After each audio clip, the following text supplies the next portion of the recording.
வணக்கம், காலை வணக்கம். நான் உங்கள் லட்சுமி பாட்டி. இப்போ பாட்டி என்ன பண்ண போகிறேன்னா, ஒரு கார சட்னி பண்ண போகிறேன். பாருங்கள், இது ஒரு வித்தியாசமாக பண்ணுங்கள். அது ரொம்ப ரொம்ப டேஸ்ட்டாக இருக்கும். நல்லா சீக்கிரம் ஜீரணம் ஆகக்கூடிய சட்னி இது. இது இட்லிக்கு தோசைக்கு, பாட்டி இட்லியும் செய்கிறேன், தோசையும் செய்கிறேன் காலையில். அதுக்கு இந்த சட்னி செய்கிறேன். பாருங்கள், இந்த கார சட்னி எப்படின்ட்டு. ஃபஸ்ட்டு எண்ணெய் ஊற்றிட்டேன் பாட்டி. ஒரு டேபிள் ஸ்பூன் வரமல்லி போட்டுக்கிறேன்.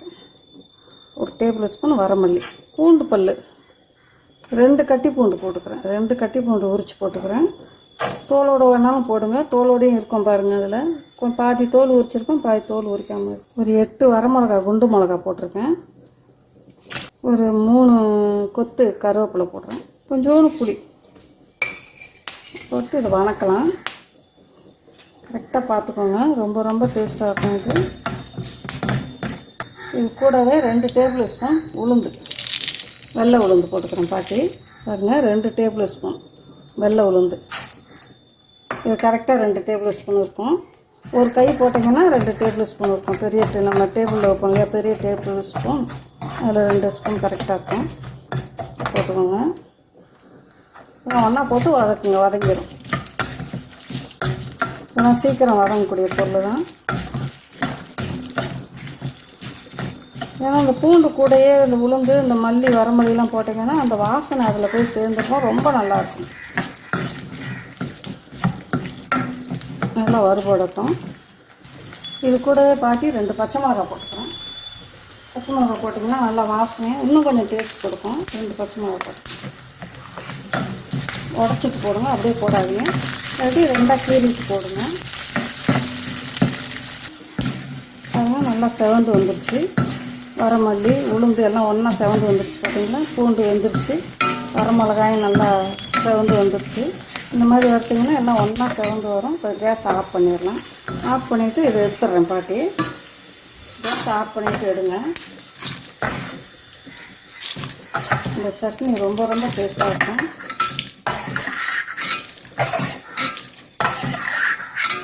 இப்போ பார்த்திங்கன்னா இது கூட தேங்காய் பார்த்திங்கன்னா 2 கீத்து நறுக்கி வச்சுருக்கிறேன்.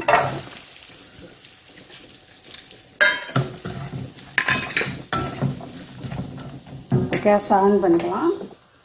முதல்ல நம்ம ஸ்டவ் எரிக்கிற பக்குவத்தில் தான் இருக்குது. நம்ம ஸ்டவ் எரிய வச்சுக்கிட்டே நம்ம எடுத்தோம்னா அது கருகி போயிடும். ஸ்டவ் ஆஃப் பண்ணிவிட்டு எடுங்க. இப்போ அந்த ஸ்டவ் ஆன் பண்ணிட்டேன் பாருங்கள் பாட்டி. இப்போ தேங்காய் போட்டுக்கிறேன். தேங்காய் நல்லா கொஞ்சம் செவந்து வரட்டும். தேங்காய் நல்லா செவந்து வந்தால் தான் அந்த மனம் ரொம்ப ருசியாக இருக்கும். நம்ம துவையலுக்கெல்லாம் தேங்காயை நல்லா வதக்கிட்டு போடுங்க, ரொம்ப ருசியாக இருக்கும். பழைய சோத்துக்கு ரொம்ப நல்லாயிருக்கும். பாருங்கள், தேங்காய் வதங்கிடுச்சு. ஒரு 150 கிராம் சின்ன வெங்காயம் தொளிச்சு வச்சுருக்கிறேன், அதையும் போட்டேன்.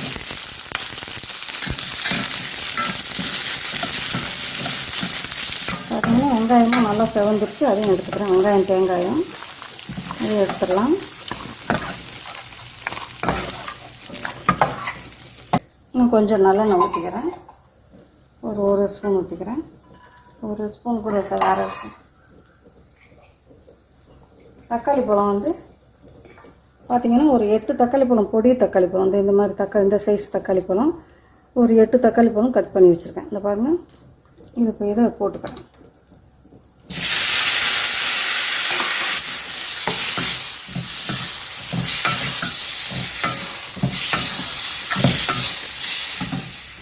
இது வதங்குறதுக்கு, நல்லா வதங்கி வர்றதுக்கு கொஞ்சம் உப்பு போட்டுக்கலாம். இந்த சட்னிக்கு தேவையான உப்பு போட்டுக்கலாம். அதிலே வதங்கி வந்துடும். அதுக்கப்புறம் அரைக்கும்போது நம்ம உப்பு போட வேண்டாம். நல்லா வதங்கட்டும்.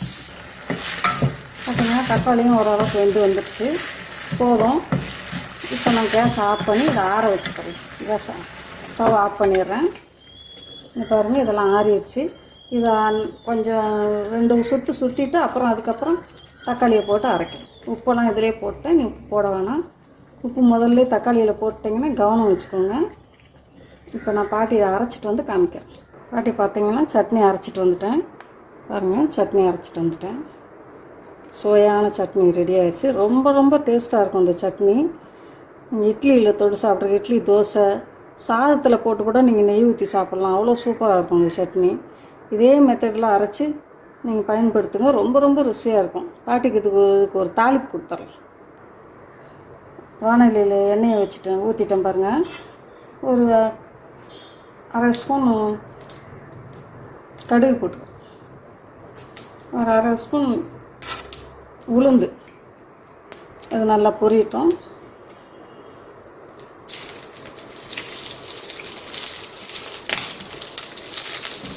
கடுகு உளுந்து இதெல்லாம் நல்லா பொரிஞ்ச அப்புறம் வெங்காயம் போடுறோம்னா வெங்காயம் போடுங்க. என்ன போடணுமோ காய்கறி போடுங்க. சமைக்கிறா இருந்தாலும் நல்லா பொரிஞ்ச அப்புறம் போடுங்க. கடுகு வெந்தயம்லாம் நல்லா செவந்து வருது. இந்த சட்னி செய்கிறதுக்கு ஒரு 10 நிமிஷம் கூட ஆகாது, சீக்கிரம் செஞ்சிடலாம். எல்லாத்தையும் எடுத்து வச்சுட்டோம்னா ஸ்டார்ட் பண்ணோம்னா சீக்கிரம் முடிஞ்சிடும். அப்புறம் கருவேப்பிலையும் ஒரே ஒரு வரமிளகா எடுத்து வச்சுருக்கேன், அதையும் போட்டுறேன்.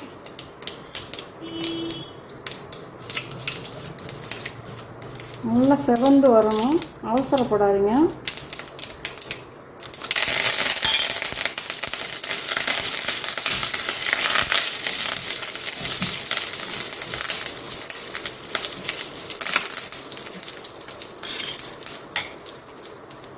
கொஞ்சம் வெந்தயம், இந்த ருசிக்கு இன்னும் கொஞ்சம் நல்லா வாசம் கொடுக்கறதுக்காக வெந்தயம் இல்லை, சாரி, பெருங்காயம். ஸ்டவ்வை ஆஃப் பண்ணிட்டேன். பெருங்காயத்தூள் கொஞ்சம் போட்டுக்கிறேன். பாட்டி இப்படி தான் வளருவேன்.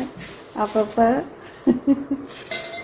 வெந்தயங்கிறேன், கண்ணு முன்னாலேயே போட்டுட்டு வெந்தயங்கிறேன். நல்ல வேலை பாருங்க. இது போட்டு இந்த தாளிப்பில் ஸ்டவ்வை ஆஃப் பண்ணிவிட்டு ஊற்றிக்கோங்க. ஏன்னா உங்கள் மேலெல்லாம் தெரிக்கும். ஸ்டவ்வை ஆஃப் பண்ணிவிட்டு நிதானமாக ஊற்றிக்கோங்க, ஓகேவா?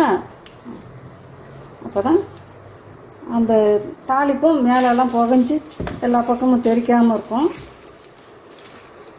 உங்களுக்கும் ஈஸியாக இருக்கும். எது தாளித்தாலும் ஸ்டவ்வை ஆஃப் பண்ணிடுங்க. கருவேப்பிலை போடும்போது கூட நீங்கள் எண்ணெய் நல்லா காஞ்சிருச்சுன்னா ஸ்டவ்வை ஆஃப் பண்ணிடுங்க. புதுசாக சமைக்கிறவங்களுக்கு சொல்கிறேன், எல்லோரும் நல்லாவே சமைக்கிறீங்க, ஆனால் புதுசாக சமைக்கிறவங்களுக்கு சொல்கிறேன், இதெல்லாம் கொஞ்சம் நிதானமாக செய்யுங்க. பார்த்திங்கன்னா இந்த சட்னி ரெடி ஆயிடுச்சு. இந்த சட்னி வீடியோ உங்களுக்கு பிடிச்சிருந்ததுன்னா பாட்டிக்கு லைக் பண்ணுங்கள், ஷேர் பண்ணுங்கள், கமெண்ட் பண்ணுங்கள். பாட்டிக்கு மறக்காமல் சப்ஸ்கிரைப் பண்ணுங்கள், உங்கள் ஃப்ரெண்ட்ஸுக்கெலாம் ஷேர் பண்ணுங்கள். தேங்க்யூ. பாட்டி இட்லி ஊற்றி வச்சுட்டேன், உங்கள்கிட்ட காமிக்கலை பாருங்கள். இட்லி ரெடி ஆயிடுச்சு. இந்த இட்லி எப்படி செஞ்சுருக்கிறேன்னா, மாவு அரைச்சி நான் என்ன பண்ணியிருக்கிறேன், பாட்டி உளுந்தும் 4 பொடி உளுந்து, 4 பொடி பச்சரிசி கழுவிட்டு காய வச்சு அரைச்சிட்டு, உளுந்து அது கூட போடலை, உளுந்து ஊற வச்சு போட்டு கரைச்சி தான் வச்சுருக்கிறேன் நைட்டு. அது அந்த மாதிரி 4 பொடி உளுந்து, 4 பொடி பச்சரிசி, 4 பொடி புழுங்கல் அரிசி நல்லா கழுவிட்டு காய வச்சுட்டு நல்லா வர நல்லா காஞ்ச உடனே மிஷினில் கொடுத்து அரைச்சிட்டு வந்து வச்சுருக்கிறேன். நமக்கு எவ்வளோ தேவையோ அவ்வளோ எடுத்துகிட்டு ஒரு டம்ளர் உளுந்து கொஞ்சம் வெந்தயம் போட்டு ஊற வச்சு நைட்டு கலக்கி வச்சிட்டோம்னா இப்போ காலையில் இட்லி சுட்டுக்கலாம். அந்த மாதிரி தான் பாட்டி செஞ்சுருக்கிறேன். உங்களுக்கு கமெண்டில் அந்த மாதிரி எப்படி செஞ்சீங்கன்னு உங்களுக்கு தேவையாக இருந்தால் கேளுங்க, பாட்டிக்கு சொல்கிறேன் எப்படி செஞ்சேன், எப்படி காய வைக்கிறேன்னு. காய வச்சு உங்களுக்கு அரைச்சி காமிக்கிறேன் ஊற வச்சு, ஓகேவா?